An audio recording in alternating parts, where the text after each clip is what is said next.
supposed to memorize a certain verse that was assigned to us and explain what it means. And I was supposed to memorize verse 8. An astute man, the wisdom of astute men will know their ways, but the folly of men without discernment is in their deceit. It means that if you're wise, you'll know what to do and know where to study. But if you're foolish, you just still do what you know is wrong. Verse 9. The houses of the lawless are due for purification, but the houses of the righteous are acceptable. And the righteous are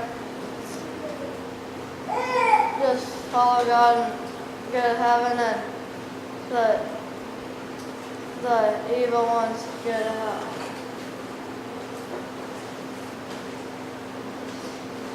The house of the ungodly will be destroyed, but the tents of the upright shall stand. Proverbs 14:11. I got verse 4. When there are no oxen, the stalls are clean. And I thought about how they didn't have oxen. They didn't have oxen to plow the field, so they had to do it by hand, by the pure. I had verse 23. The advisors of evil things do not understand mercy and faithfulness, but mercies and faithfulness are with the advisors of good things. People that are not good don't understand good because they're not good, and people that are good understand it, so because they're good. Proverbs 14:28. The command of the Lord is a fountain of life, for it causes one to turn from the snare of death.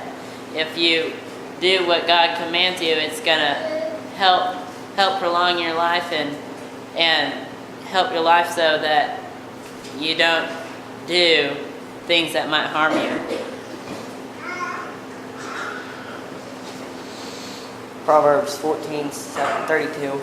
He who oppresses the poor man provoketh his maker, but he who honors him has mercy upon a poor man. We shouldn't oppress the poor, we should be good to them and be good to the poor man. Verse 15, a simple man believes in every word, but an astute man comes to repentance. Some people they see in the Bible that they're doing something wrong, and they go to their pastor or their church rules tell them that's okay, what they're doing, but the astute man sees what he's doing wrong and just repents regardless of what people say. I got verse 12. There is a road that seems to be right with men, but the ends of it reach into the depths of Hades. And I thought about how easy it would be to get tempted to just think, well, let's have fun in this life that we have, but that's throwing away our good chance that God gave us to get saved.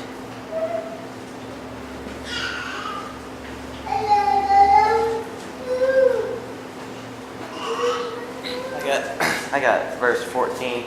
A quick-tempered man acts with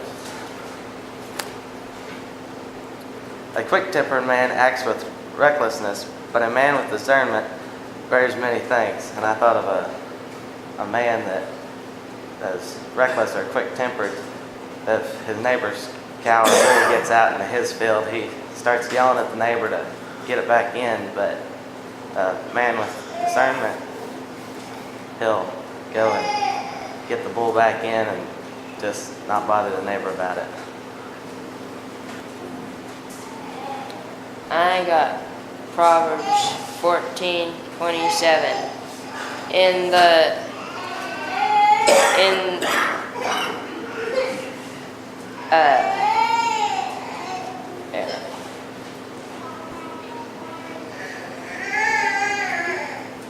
the fear of the Lord there's hope of strength, and to his children there remains support.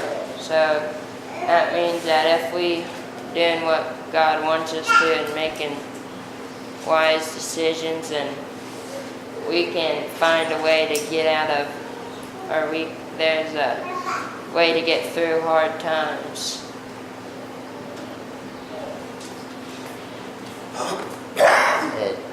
Verse 30, a long-suffering man is strong in discernment, but a faint-hearted man is strongly without discernment. It's Kate read 19 and 20. Next chapter says, an angry man stirs up contention, but a long-suffering man even calms the rising quarrels. A long-suffering man will extinguish condemnations, but the godly man stirs up more.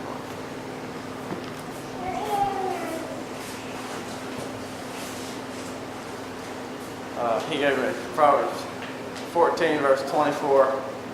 To he who is careful, there is an abundance, but he who is pleasure-taking and slothful shall be in want. And that's so true.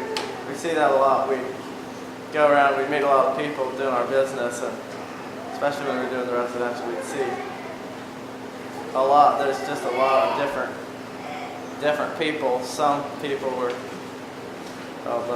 pleasure-taking, but other people were diligent, and it's real interesting to see that. So I really like that verse. Proverbs 14, verse 14. A bold-hearted man will be filled with his own ways, but a good man with all his thoughts. And I just thought, well, a bold-hearted man he's filled with his own thoughts, but it's his own folly that his mind is filled with. And he doesn't want to hear the thoughts of others or wisdom of others.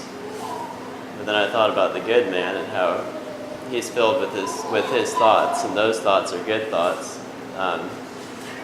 Thoughtfulness, thoughts of kindness towards others, and just what he can do to help his brother and neighbor.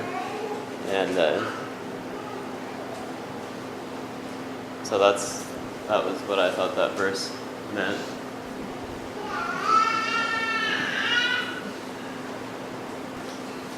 As I remember it, I didn't ask you